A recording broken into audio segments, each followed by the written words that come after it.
कस्तूरीतिलकं ललाटपटले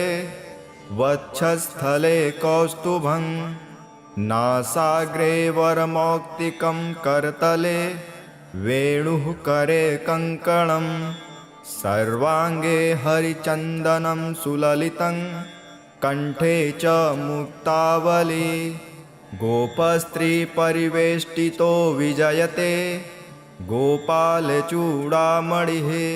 फुल्लेन्दीवरकान्तिमिन्दुवदनं बर्हावतं सप्रियं श्रीवत्साङ्कमुदारकौस्तुभधरं पीताम्बरं सुन्दरं गोपीनाङ्नयनोत्पलार्चिततनुं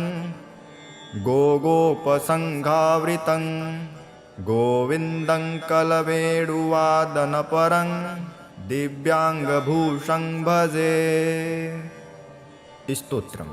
ॐ क्लीं देवः कामदेवः कामबीजशिरोमणिः श्रीगोपालो महिपालः सर्ववेदाङ्गपारगः धरणीपाललोको धन्यः पुण्डरीकः सनातनः गोपतिर्भूपतिः शास्ता प्रहर्ता विश्वतोमुखः आदिकर्ता महाकर्ता महाकालः प्रतापवान् जगजीवो जगद्धाता जगद्भर्ता जगद्वसुः मत्स्यो भीमः कुहू भर्ता हर्ता वाराहमूर्तिमान् नारायणो हृषीकेशो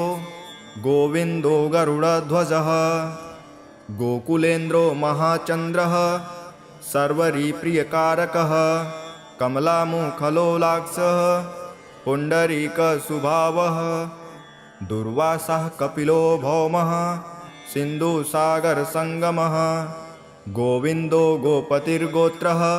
कालिन्दीप्रेमपूरकः गोपस्वामी गोकुलेन्द्रो गोवर्धनवरप्रदः नन्दादिगोकुलत्राता दाता दारिद्र्यभञ्जनः सर्वमङ्गलदाता च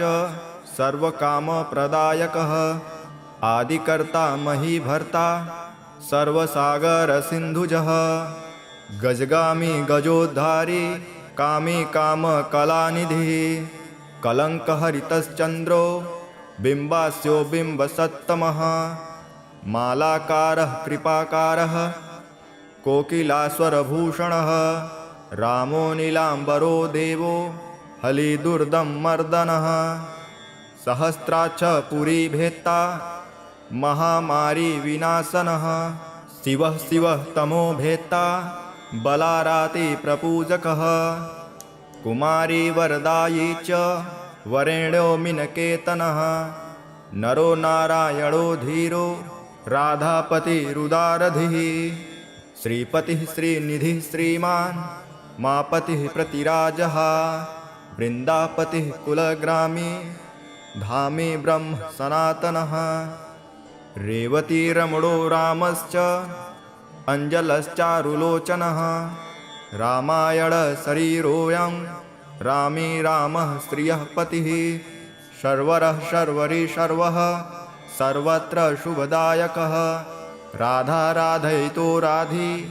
राधाचित्तप्रमोदकः राधारतिसुखोपेतो राधामोहनतत्परः राधावशीकरो राधा हृदयाम्भोज षट्पदः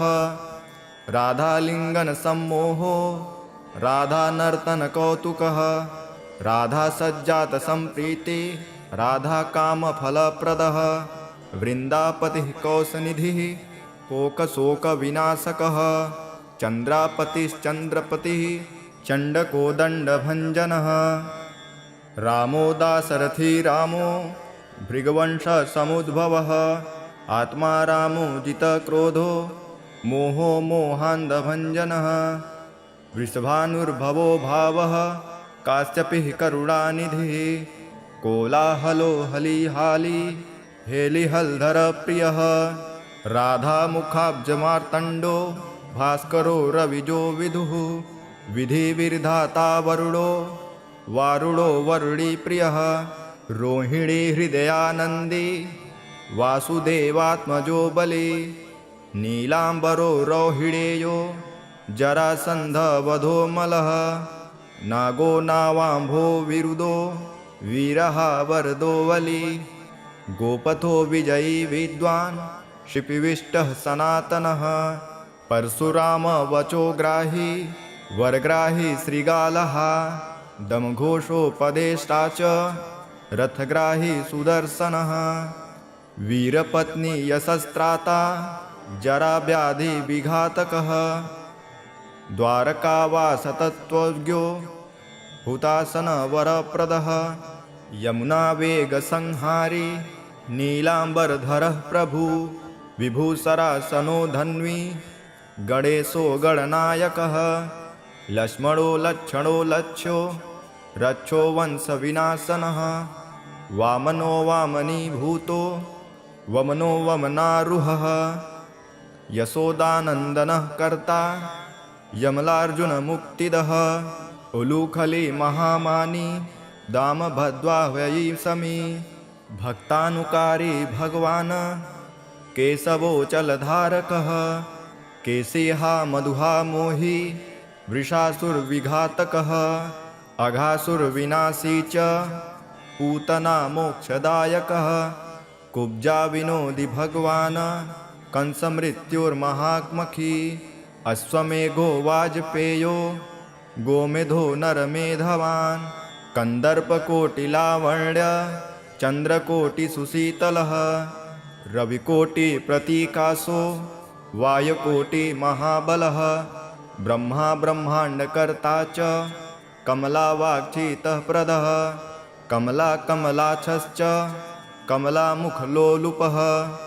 कमलाव्रतधारी च कमलाभः पुरन्दरः सौभाग्याधिकचित्तोऽयं महामायी महोत्कटः तारकारिः सुरत्राता मारीचक्षोभकारकः विश्वामित्रप्रियो दान्तो रामो राजीवलोचनः लङ्काधिपकुलध्वंसी विभीषणवरप्रदः सीतानन्दकरो रामो वीरो वारिधिबन्धनः खरदूषणसंहारी साकेतपुरवासनः चन्द्रावलीपतिः कूलः केशिकंसवधोमरः माधवो मधुहा माध्वी माध्वीको मधवो मधु मुञ्जाटवीगाहमानो धेनुकारीर्धरात्मजः वंशीवटविहारी च गोवर्धनवनाश्रयः तथा तालवनोद्वेषी भाण्डीवरनशङ्खः क्रीडावर्तकथाकारी वृषभानुसुतापतिः राधाप्राणसमो राधा वन्दना भजधूव्रतः गोपीरञ्जनदैवज्ञो लीलाकमलपूजितः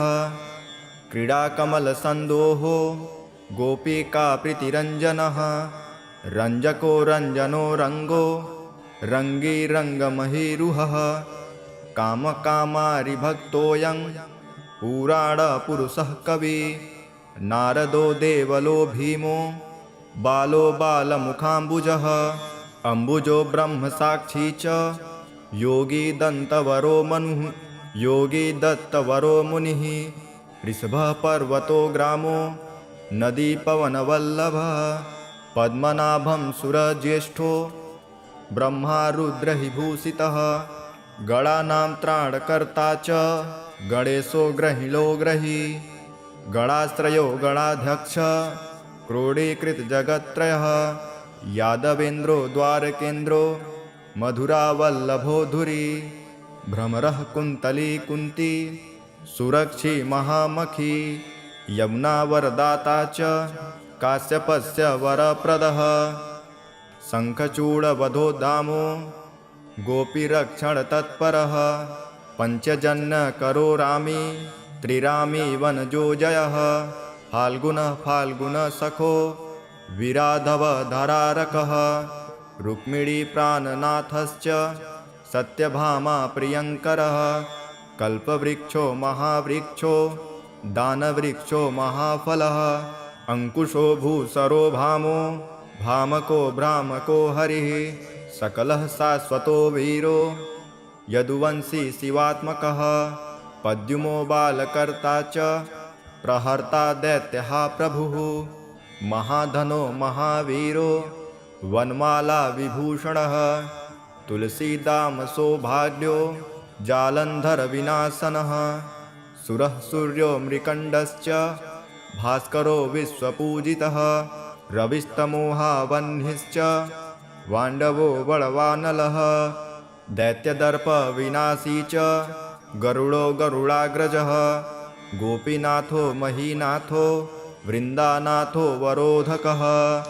प्रपञ्ची पञ्चरूपश्च लतागुल्मश्च गोपतिः गंगा च यमुना रूपो गोदावेत्रवती तथा कावेरी नर्मदा तापी गंडकी सरयुस्तथा राजसस्तामसः सत्वी सर्वांगी सर्वलोचनः सुधामयो मृतमयो योगिनी वल्लभः शिवः बुद्धो बुद्धिमतां श्रेष्ठो विष्णुर्जिष्णुः सचीपतिः वंशी वंशधरो लोको विलोको मोहनासनः रवरावो रवो रावो बालो बलबलाहकः शिवो रुद्रो नलो नीलो लांगली लांगलाश्रयः पारदः पावनो हंसो हंसारूढ़ो जगत्पतिः मोहिनी मोहनो मायी महामायो महामखी वृषो वृषा कपिः कालः काली दमनकारकः कुब्जा भाग्यप्रदो वीरो रजक क्षयकारकः कोमलो वरुणो राजा जलजो जलधारकः हारकः सर्वपापघ्नः परमेष्ठी पितामहः खड्गधारी कृपाकारी राधारमण सुंदरः द्वादशारण्य संभोगी शेषनागफलालयः कामः श्यामः सुखः श्रिदः श्रीपतिः श्रीनिधिः कृतिः हरिर्हरो नरो नारो नरोत्तम इषुप्रियः गोपालचित्तहर्ता च कर्ता संसारतारकः आदिदेवो महादेवो गौरीगुरुनाश्रयः साधुर्मधुर्विधुर्धाता भ्राता क्रूरपरायणः रोलम्बी चय हयग्रीयो वानरारिर्वनाश्रयः वनं वनी वनाध्यक्षो महावन्द्यो महामुनिः शैमन्तकमणिप्राज्ञो विज्ञो विघ्नविघातकः गोवर्धनो वर्धनीयो वर्धनी वर्धनप्रियः वर्धन्यो वर्धनो वर्धी वार्धिन्यसुमुखप्रियः वर्धितो वृद्धको वृद्धो वृन्दारकजनप्रियः गोपालरमणी भर्ता सांबकुष्ठविनाशनः रुक्मिणीहरणः प्रेम प्रेमी चन्द्रावलीपतिः श्रीकर्ता विश्वभर्ता च नरो नारायणो बली गणो गणपतिश्चैव दत्तात्रेयो महामुनिः व्यासो नारायणो दिव्यो भव्यो भावुकधारकः सहस्रशं शिवं भद्रं भावुकं भाविकं शुभं शुभात्मकः शुभशास्ता प्रशास्ता मेघनादः ब्रह्मण्यदेवो दीनानामुद्धारक रणक्षमः कृष्णः कमलपत्राक्ष कृष्णः कमललोचनः कृष्णः कामी सदा कृष्णः समस्तप्रियकारकः नन्दो नन्दी महानन्दी मादी मादनकः किली मिली हिली गिली गोली गोलो गोलालयो गुली गुग्गुली मारकी साखी वटः पिप्पलकः स्कृति म्लेच्छः हालहर्ता च यशोदायस एव च अच्युतः केशवो विष्णु हरिः सत्यो जनार्दनः हंसो नारायणो लीलो नीलो भक्तिपरायणः जानकी वल्लभो रामो विरामो विघ्ननाशनः सहस्रांशुर्महाभानु वीरबाहुर्महोदधिः समुद्रोब्धिरकूपारः पारावारः सरित्पतिः गोकुलानन्दकारी च प्रतिज्ञापरिपालकः सदा रामः कृपारामो महारामो धनुर्धरः पर्वतः पर्वताकारो गयो गेयो द्विजप्रियः कम्बलाश्वतरो रामो रामायणप्रवर्तकः द्योर्दिवो दिवसो दिव्यो द्योर्दिवो दिवसो दिव्यो भव्यो भवि भयापहः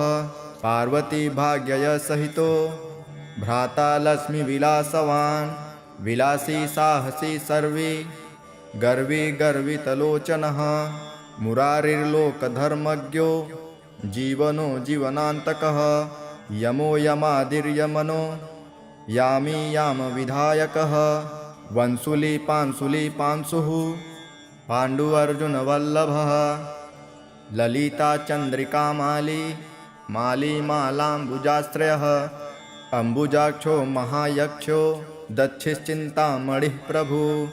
मणिर्दीर्णमणिश्चैव केदारो वदराश्रयः बदरीवनसम्प्रीतो व्यासः सत्यवतीसुतः अमरारी निहन्ता च सुधा सिन्धुर्विदुधय चन्द्रो रवि शिवः शूली चक्री चैव गदाधरः श्रीकर्ता श्रीपतिः श्रीदः श्रीदेवो देवकीसुतः श्रीपतिः पुण्डरीकाक्षः पद्मनाभो जगत्पतिः वासुदेवो प्रमेयात्मा केशवो गरुडध्वजः नारायणः परं धाम देवदेवो महेश्वरः चक्रपाणिः कलापूर्णो वेदवेद्यो दयानिधिः भगवान् सर्वभूतेषु गोपालः सर्वपालकः अनन्तो निर्गुणोऽनन्तो निर्विकल्पो निरञ्जनः निराधारो निराकारो निराभासो निराश्रयः पुरुषः प्रणवातीतो मुकुन्दः परमेश्वरः क्षणावनिः सार्वभौमो वैकुण्ठो भक्तवत्सलः विष्णुर्दामोदरः कृष्णो माधवो मथुरापतिः देवकी गर्भसम्भूतो यशोदावत्सलो हरिः शिवः संकर्षणः शम्भु भूतनाथो दिवस्पतिः अव्ययः सर्वधर्मज्ञो निर्मलो निरुपद्रवः निर्वाणनायको नित्यो नीलजीमुतसन्निभः कलाक्षयश्च सर्वज्ञः कमलारूपतत्परः ऋषिकेशः पीतवासो वासुदेवप्रियात्मजः नन्दगोपकुमारार्यो नवनीतासनः प्रभु पुराणपुरुषः श्रेष्ठः शङ्खपाणिः सुवक्रमः अनिरुद्धश्च चक्ररथः सारङ्गपाणिश्चतुर्भुजः गदाधरः सुरार्तिघ्नो गोविन्दो नन्दकायुधः वृन्दावनचरः शौरी वेणुवाद्यविशारदः तृणावर्तान्तको भीमो साहसो बहुविक्रमः शकटासुरसंहारी वकासुरविनाशनः धेनुकासुरसङ्घातः पूतनारी पीतामहो गुरुः साक्षी प्रत्यगात्मा सदाशिवः अप्रमेयः प्रभुप्राज्ञो अप्रतर्क्य स्वप्नवर्धनः क्षीराब्धिशयनो धाता लक्ष्मीवान् लक्ष्मणाग्रजः धात्रीपतिरमेयात्मा चन्द्रशेखरपूजितः लोकसाक्षी जगच्चक्षुः पुण्यचारित्रकीर्तनः कोटिमन्मथसौन्दर्यो जगन्मोहविनिग्रहः मन्दस्मिततमो गोपो गोपिकापरिवेष्टितः हुल्लारवीन्द्रनयनः चाडुरान्ध्रनिषूदनः इन्दीवरदलश्यामो बहिर्बर्हावतंसकः मुरलीनीनदाल्हादो दिव्यमाल्याम्बराश्रयः शुकपोलयुगः शुभ्रू युगलः सुललाटकः कम्बुग्रीवो विशालाक्षो लक्ष्मीवान् शुभलक्षणः पीनवक्षाश्चतुर्बाहु चतुर्मूर्तिस्त्रिविक्रमः कलङ्करहितः शुद्धः दुष्टशत्रुनिबर्हणः किरीटकुण्डलधरः कटकाङ्गदमण्डितः मुद्रिकाभरणोपेतः कटिसूत्रविराजितः मञ्जीररज्जितपदः सर्वाभरणभूषितः विन्यस्तपादयुगलो दिव्यमङ्गलविग्रहः गोपिकानयनानन्दः पुण्यचन्द्रनिभाननः समस्तजगदानन्दः सुन्दरो लोकनन्दनः यमुनातीरसञ्चारी राधामन्मथवैभवः गोपनारीप्रियोदान्तो गोपीवस्त्रापहारकः शृङ्गारमूर्तिः श्रीधाम तारको मूलकारणं सृष्टिसंरक्षणोपायः क्रूरासुरविभञ्जनः नरकासुरहारी च मुरारिवैरिमर्दनः आदितेयप्रियो दैत्य भीकरश्चेन्द्रशेखरः जरासन्धकुलध्वंसी कंसारातिः सुविक्रमः पुण्यश्लोकः कीर्तनीयो यादवेन्द्रो जगन्नुतः रुक्मिणीरमणः सत्यभामा जाम्बवती प्रियः मित्रविन्दानाग्नजिति लक्ष्मणासमुपासितः सुधाकरकुले जातो अनन्तप्रबलविक्रमः सर्वसौभाग्यसम्पन्नो द्वारकायामुपस्थितः भद्रासूर्यसुतानाथो लीलामानुषविग्रहः सहस्रषोडशस्त्रीशो भोगमोक्षैकदायकः वेदान्तवेद्यः संवेद्यो वेद्यो ब्रह्माण्डनायकः गोवर्धनधरो नाथ गोवर्धनधरो नाथः सर्वजीवदयापरः मूर्तिमान् सर्वभूतात्मा आर्तत्राणपरायणः सर्वज्ञः सर्वसुलभः सर्वशास्त्रविशारदः सर्वगुणैश्वर्यसम्पन्नो पूर्णकामो धुरन्धरः महानुभावः कैवल्यदायको लोकनायकः आदिमध्यान्तरहितः शुद्धसात्विकविग्रहः असमानः समस्तात्मा शरणागतवत्सलः उत्पत्तिस्थितिसंहार कारणं सर्वकारणं गम्भीरः सर्वभावज्ञः सच्चिदानन्दविग्रहः विश्वक्सेनः सत्यसङ्घः सत्यवान् सत्यविक्रमः सत्यव्रतः सत्यसंज्ञः सर्वधर्मपरायणः आपन्नार्तिप्रशमनो द्रौपदीमानरक्षकः कन्दर्पजनकः प्राज्ञो जगन्नाटकवैभवः भक्तिवैश्यो गुणातीतः सर्वैस्सर्वप्रदायकः दमघोषसुतद्वेषी बाणबाहुविखण्डनः भीष्मभक्तिप्रदो दिव्यः कौरवान्वयनाशनः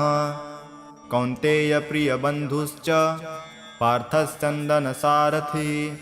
नारसिंहो महावीरः स्तम्भजातो महाबलः प्रह्लादवरदः सत्यो देवपूज्यो भयङ्करः उपेन्द्र इन्द्रावर्जो वामनो बलिबन्धनः गजेन्द्रवरदः स्वामी सर्वदेवनमस्कृतः शेषपर्यङ्कशयनो वैतनेयरथोजयी अव्याहतबलैश्वर्य सम्पन्नः पूर्णमानसः योगेश्वरेश्वरः साक्षी क्षेत्रज्ञो ज्ञानदायकः योगिहृत्पङ्कजाक्वासो योगमायासमन्वितः नादबिन्दुकलातीत चतुर्वर्गफलप्रदः सुषुम्नामार्गसञ्चारी देहस्यायन्तसंस्थितः देहस्यान्तरसंस्थितः देहेन्द्रियमनः प्राण साक्षी चेतः प्रसादकः सूक्ष्मः सर्वगतो देही ज्ञानदर्पणगोचरः तत्त्वत्रयात्मको व्यक्तः कुण्डलीसमुपाश्रितः ब्रह्मणः सर्वधर्मज्ञः शान्तो दान्तो गतक्लमः श्रीनिवासः सदानन्दो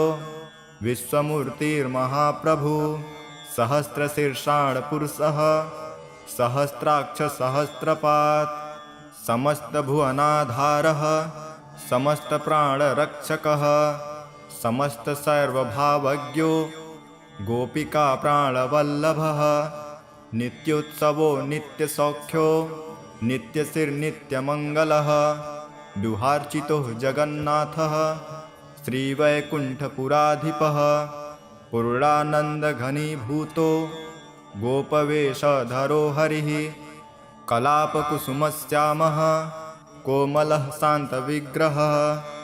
गोपाङ्गनावतोऽनन्तो वृन्दावनसमाश्रयः वेणुवादरतः श्रेष्ठो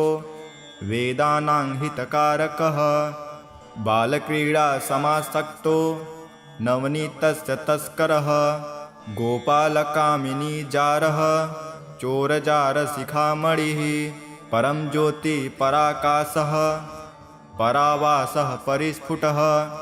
अष्टादशाक्षरो मन्त्रो व्यापको लोकपावनः सप्तकोटिमहामन्त्र शेखरो देवशेखरः विज्ञानज्ञानसन्धान तेजोराशिर्जगत्पतिः भक्तलोकप्रसन्नात्मा भक्तमन्दारविग्रहः भक्तदारिद्र्यदमनो भक्तानां प्रीतिदायकः भक्ताधीनमनः पूज्यो भक्तलोकशिवङ्करः भक्ताभीष्टप्रदः सर्व भक्ताघोगनिकृन्तनः अपारकरुणासिन्धु भगवान् भक्ततत्परः। इति श्रीसम्मोहनतन्त्रे पार्वतीश्वरसंवादे श्रीगोपालसहस्रनामस्तोत्रं सम्पूर्णम्।